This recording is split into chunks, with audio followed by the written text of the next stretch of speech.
இந்த ரேஷன் கடை அருகில் இருந்த டாஸ்மாக் கடை மூடப்பட்டிருக்குது. இந்த டாஸ்மாக் கடை மூடப்பட்டது என்பது தொடர்ச்சியாக மக்கள் அதிகாரமும் அதோடு எமது புரட்சிகர மாணவர் இளைஞர் முன்னணியும் இணைந்து போராடியதனுடைய விளைவாக நாங்கள் பார்க்கிறோம். கடந்த 2015 செய்யார் வட்ட அழிவடை தாங்கியில் முதல் முறையாக டாஸ்மாக் கடையை மூடணும்னு சொல்லி போர்க்குணமாக போராடினோம். அந்த கடை அன்றைக்கு மூடப்பட்டது. அதுக்கு பிறகு திறந்துட்டாங்க. அதுக்கு பிறகு கடந்த ஓராண்டுகளாக தொடர்ச்சியாக மக்கள் அதிகாரம் டாஸ்மாக் கடையை மூட வேண்டும் என்று இயக்கம் தமிழகம் முழுக்க எடுத்தது. ஏப்ரல் 20 டாஸ்மாக் தலைமை அலுவலகம், மண்டல அலுவலகம் என தொடர்ச்சியாக எல்லா பகுதியிலும் முற்றுகை போராட்டம். மே 2ஆம் தேதி டாஸ்மாக் அதிகாரிகளை சந்தித்து ஏறக்குறைய தமிழகத்தில் 32 கடைகளை ஒரு உதாரணமாக இந்தந்த கடைகளை மூடணும்னு சொல்லி ஒரு அறிவிப்பு செய்தது.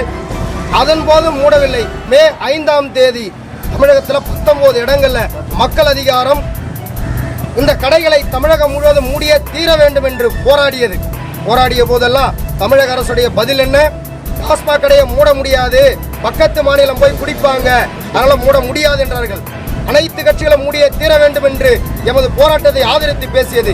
இறுதியாக வேறு வழி இல்லாமல் தமிழக முதல்வர் ஜெயலலிதாவும் படிப்படியாக டாஸ்மாக் கடையை மூடுறோன்னு சொன்னார். அப்படி ஒரு நிர்பந்தத்தை தேர்தலில் மக்கள் அதிகாரம் உருவாக்கியது.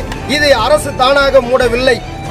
மக்கள் தான், தமிழகம் முழுக்க மக்கள் தான் போராடி இந்த கடையை மூடி இருக்கிறார்கள் என்பதற்கு உதாரணம் மக்கள் அதிகாரம்தான் டாஸ்மாக் உள்ளிட்ட எல்லா பிரச்சனைகளுக்குமான தீர்வு என்பதற்கு இந்த டாஸ்மாக் கடை மூடப்பட்டது ஒரு உதாரணம். ஆனால் இது போதாது.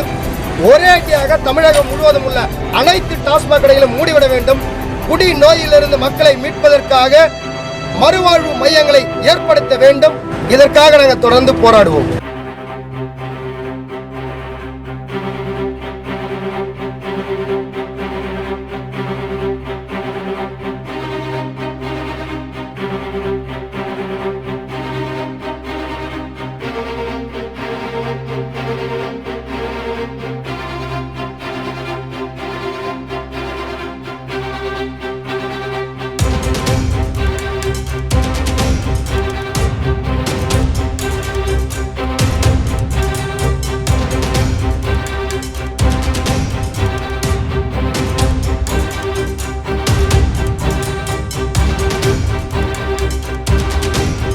இது மக்கள் அதிகாரம். நீங்களும் வந்து சேருங்க.